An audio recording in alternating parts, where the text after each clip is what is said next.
Hey everyone, welcome to the Creator Show. Today, I'm your host, Ruben Drieger. You guys probably know that unless you're new, which if you are new, welcome. I'm super excited. We have an amazing, actually very special guest here today. And basically what I want her to do is I want Keri to just introduce yourself, give kind of like the 1 to 2 minute version of who you are. Then we'll go more into like the 20 to 30 minute version of who you are. And then we'll take it from there. So yeah, go for it. And I'm excited for this. Cool. Well, my name is Keri Ford, and I'm a high performance life coach, which translates into many different avenues. But basically, I help people elevate, mostly women, elevate their life in all regards. And it usually shakes out into like health, wealth, relationships. But they are also coming to me through the vehicle of like fitness and nutrition, their wellness. That's what I really specialize in. Awesome. Awesome. I love that. So I know parts of your story, and there's like a lot of different things in your story as a whole, like what you did, like the different experiences you picked up. And the reason I want to actually go through all of that is because I think a lot of entrepreneurs are told by family. I know I was, and I know lots of friends who had the same experience, where they were told like, you're jumping around from all these different things. Like, well, like why are you like doing all this? Why don't you choose one thing, one career, go with it? I'm curious, did you ever come across that, or did you think that yourself maybe? No, I definitely came across that. I think my parents still think I like am in an MLM or something. They don't really, Right. They don't know what I do. And it's like, well, like, what do you do on the session? Like, why are people hiring you? And I'm like, seriously? So I've stopped trying to explain that. Yeah. And what I felt really supported me in my entrepreneurial journey was calling in support of other entrepreneurs that also felt like the black sheep of their family, and empowering myself to hire a coach and be able to invest in myself, because why am I going to try and swim upstream and recreate the wheel when people have walked the path before me, and I could save a lot of time, because I tried that. But I totally came up against that with my family and continue to explain what I do. Yes. For sure. For sure. Now this is good, because I think a lot of people feel like they're alone in that, where, I mean, family is saying one thing and you're trying to figure stuff out and whatever it is. So what I want you to do is actually dive through a little bit like of your story of like, I mean, I know you've done different things in business. I know you've worked for different people. You've gained experiences from different places. Kind of like give a bit of a timeline of that, because I think that's going to set a good backdrop for like what you do now, how to think about the ups and downs of the entrepreneurship journey and all that kind of stuff. So kind of walk through that timeline. Yeah, I feel like I have lived 10 different lives, honestly, in the past 13 years. I went to school at University of Delaware, and I was like, that's it. I was like a no plan B kind of person, type A, like this is what I'm doing. Got my degree in advertising and graphic design. It was a highly competitive program. It was the top 20 in the country, even though it was a university. Right. Yeah, which was wild. But I really wanted the whole well-rounded college experience rather than just like art school. Nothing against just art school. I just envisioned football games and all sorts of the other stuff that came with it. Right. So yeah, I went, and I was one of 3 out of about 3,000 to graduate with my specific specialty and focus in advertising design. By the time I was a junior, I had just made the final cutoff to be accepted into the program. So it was a big risk that I took in applying for the program year after year, because I could have potentially have been a junior with no major or having to start over. Right. For sure. If I wasn't accepted, or transferring. Some people did that too. But I was like, nope, that's not even an option for me. I'm not even putting that out there, and I will sit in on every class in the year ahead of me, and I will make my presence known, and I will do whatever it takes to make this my thing. Yeah. And I did. So I was accepted into that program. And it was great because it taught me creative strategy. And, you know, now I'm like an Adobe freak. I love InDesign. I love Photoshop. I can still use all of those things. But when I got into the working world, and I started working at a small ad agency in New York City, I was a junior art director on the Coca-Cola account. And it was really quite dazzling at first. But then personally, I was dealing with some weight gain from college that I was trying to deal with. And I just didn't really, I couldn't find the balance. I wasn't educated enough because I'd always been active, but I didn't know how to do it outside of just showing up for dance class or things that were, orchestrated, like team sports, stuff like that, right? You just show up and it's done for you. But like the gym, didn't really know the weights, didn't know what to do, Right. didn't know how to eat properly. So I had some wild weight fluctuations and disordered eating patterns in the process. But what it did was it created a passion for me, and an intrigue about educating myself. So I started feeling a little bit purposeless working at the ad agency. Here I am creating ads, really cool ads, really cool people, really amazing resume stuff. Like Heineken Premium Light was my first published ad. I did like, building scrims and station dominations, which is where like the whole thing is a seamless underground in Singapore and Oslo. And I did all sorts of cool stuff. But I just felt unfulfilled and I couldn't figure out why. And I realized this is just not my purpose. I'm good at this. I'm a great communicator, but this feels a little like a misfit puzzle piece. And I couldn't figure it out. And it took me a really long time. So then I moved to Los Angeles and I quit this job. I had no job. This is where my parents Question for you. I'm going to interject here a little bit, and then I want you to keep going, because a lot of the times entrepreneurs, they do jump around because they have that, whether it's a purpose, like thing that they're going after, or they just, for me, I just always felt like there's something bigger or greater. There's a pull. Yeah, there's a pull. It's annoying. You can't ignore it. So while you're going through all of this, it was great. You're working on cool stuff. Like, how did that pull show up? Did it show up in just like maybe it had with the weight fluctuation, or maybe it came in the evenings when you weren't working and you were just like, how did it show up? I started feeling super tuned out at work. Okay. Like I just started to feel not focused, not super interested in what I was doing. And I'm like, what the heck? This is supposed to be an amazing opportunity. I'm working on really cool stuff. Why am I feeling this way? And I started making more time for the gym, more time for reading like nutrition books, stuff like that. And I could not shake this pull. And it really drove me crazy, because here I thought I had it all figured out. And then I get there and I don't.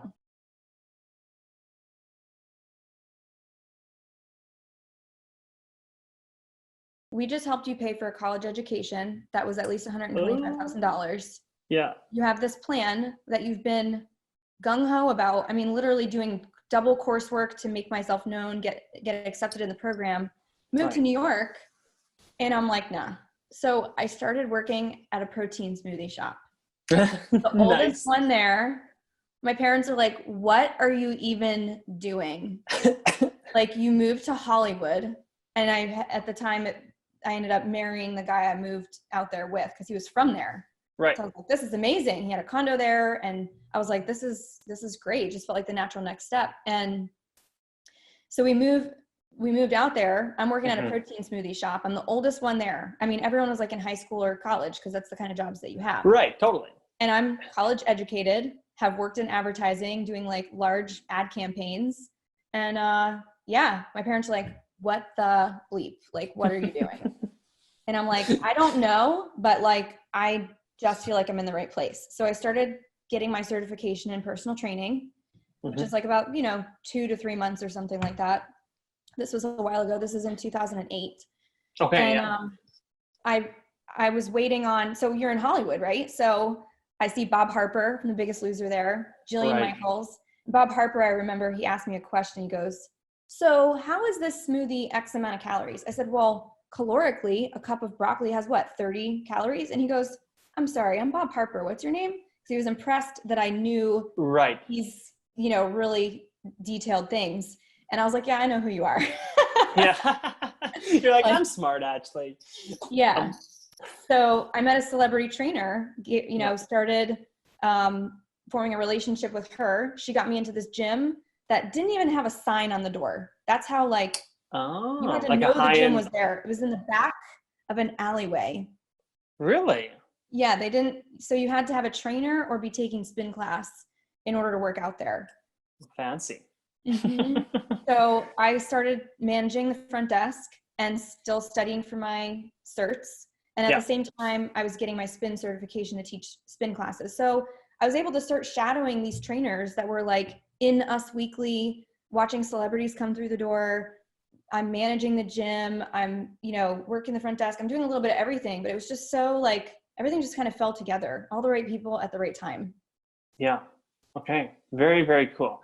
No, I love that. So now how did you go from very like fitness oriented to more like high performance life coaching? What maybe wasn't maybe it was a fulfillment thing, or maybe it was you wanted to help people more. What caused that transition from very like granular, like hustle kind of fitness to what you're coaching now?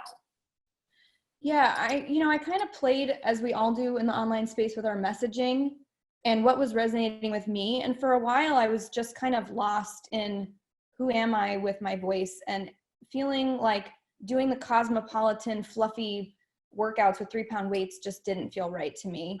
Right. And then like, lose weight quick seemed real gimmicky. And those didn't resonate with my heart.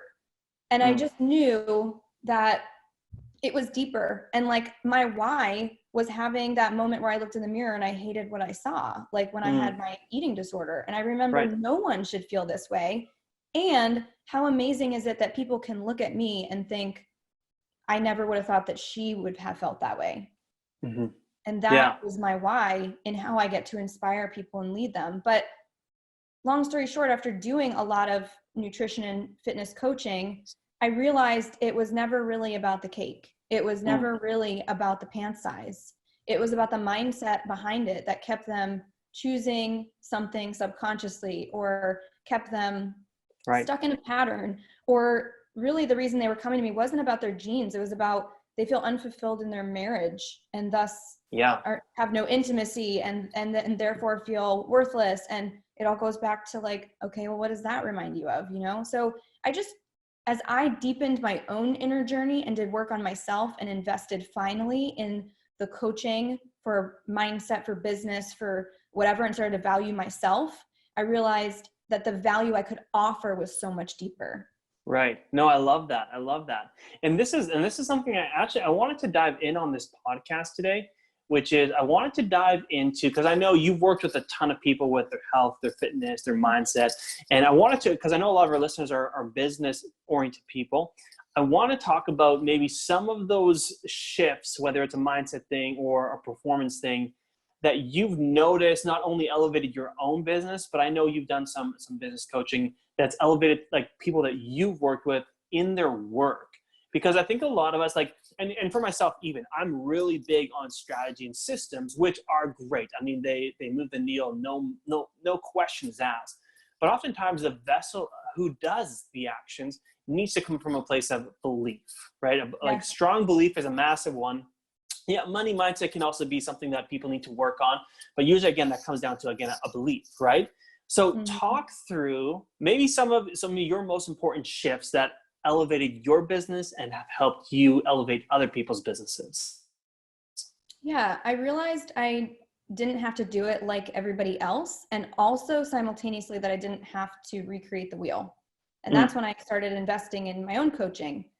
And once I started doing that, I was able to value myself at a different dollar price, because I had been undervaluing and over delivering. Now I'm all about definitely like over giving and coming from a place of generosity and service. You also still need to make a living. And so when I first gave my go at this, it didn't work because I was way undercharging. And so I went back to design again.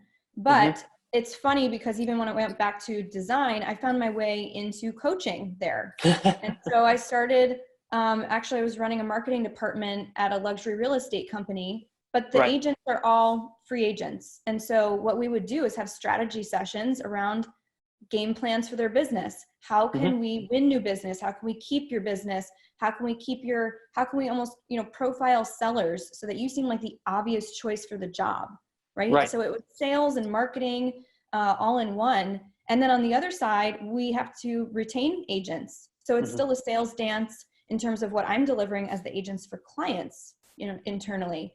So I would help them win new business. I think I've helped win about $20 million of business in less than 12 months for agents. It's a great number. 100% success rate whenever I coached an agent through a listing presentation. So yeah, I mean, I learned from observing them how to continue to run their business. This gave me, I was leading a team of 7 people or so, give or take. And I was the marketing director. Plus I was always willing to be in the trenches and do everything from the ground up, which is what you do as an entrepreneur anyway. So those were a lot of just kind of growing pains that I went to. And although on the outside, it looked like I'm not pursuing my dream here, it all lended itself to open the door to this side of coaching, this type of coaching, where I was able to value myself. Right. So that for me was like a huge thing, but it came down to confidence. Right. Yeah, totally. No, I love that. You can do it. And it took a lot of courage for me to think, okay, let me do this again. Now that I'm a single mom, I'm divorced.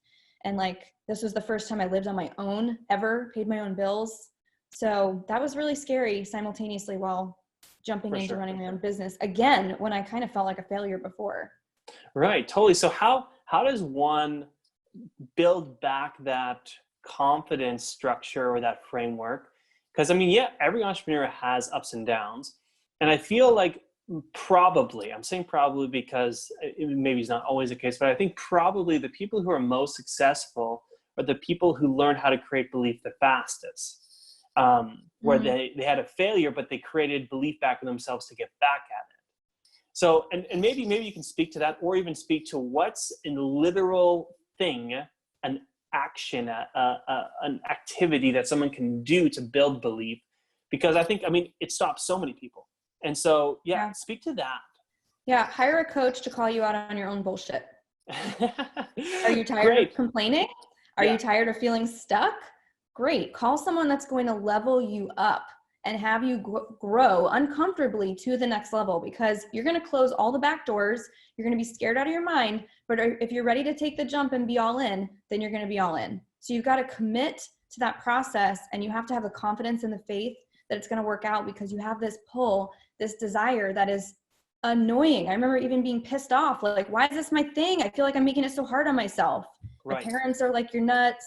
People are like, what do you do? And MLM, like, what is this? So, it did feel hard at times, and it was scary, but all I knew was I kept walking in the next step in front of me, and it just continues to unfold. And you surround yourself with the right support. And it's like, to claim that support feels so good. So for me, investing in coaching was just such a huge, huge thing.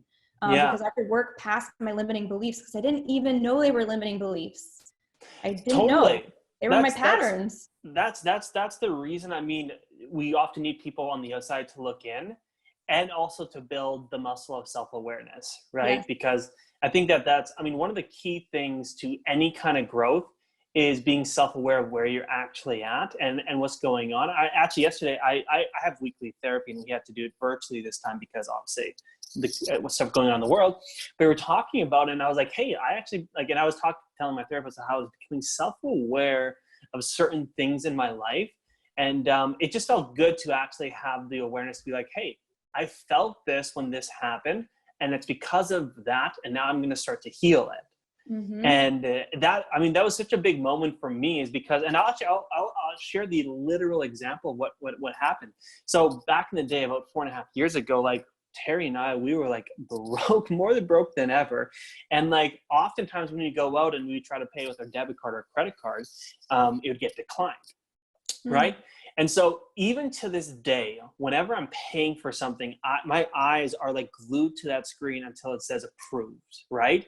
And I have like this, like, I don't breathe until it says approved. Right. And so I've been starting to become more and more self-aware that this has happened.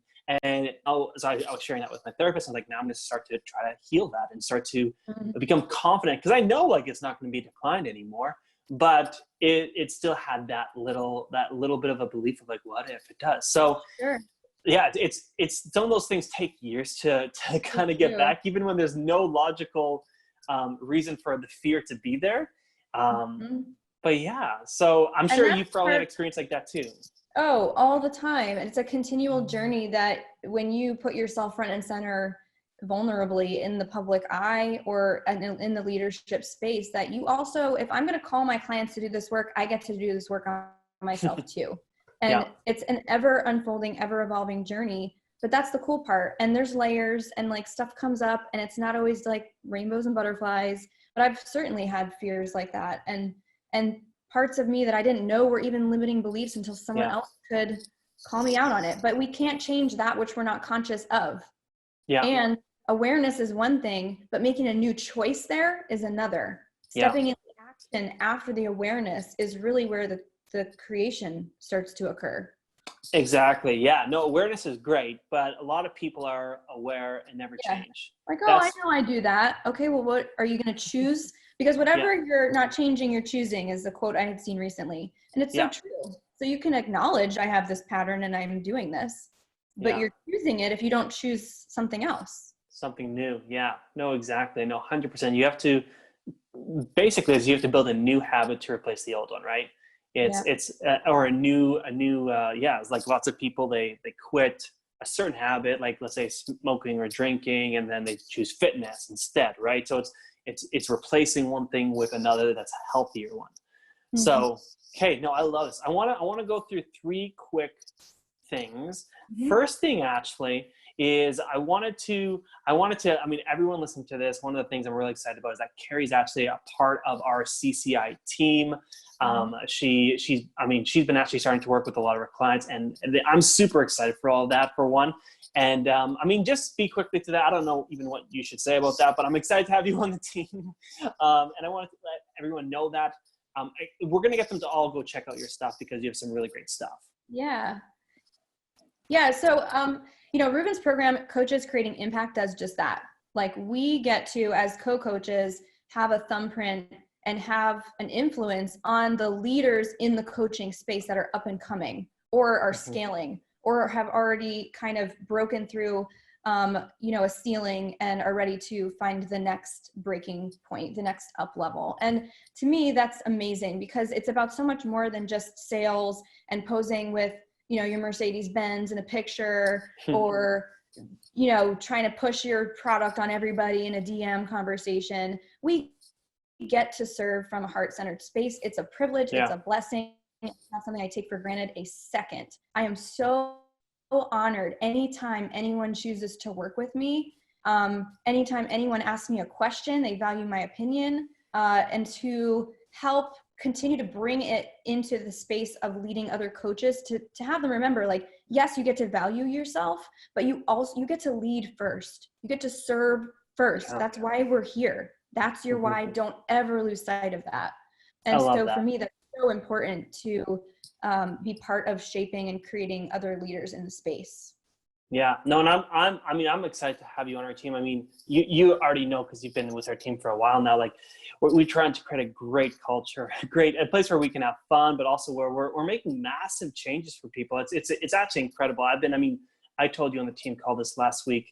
I was just so blessed with everything going on. Like, it's just crazy. So that's the one thing I wanted to do. Now, I want everyone to go check out your stuff, because now they're like, oh, who's this person? So what's the best platform to kind of check your stuff out on, and what's kind of the username there so they can easily find it? Sure. Check me out on Instagram. It's at Elevate with Keri, Keri.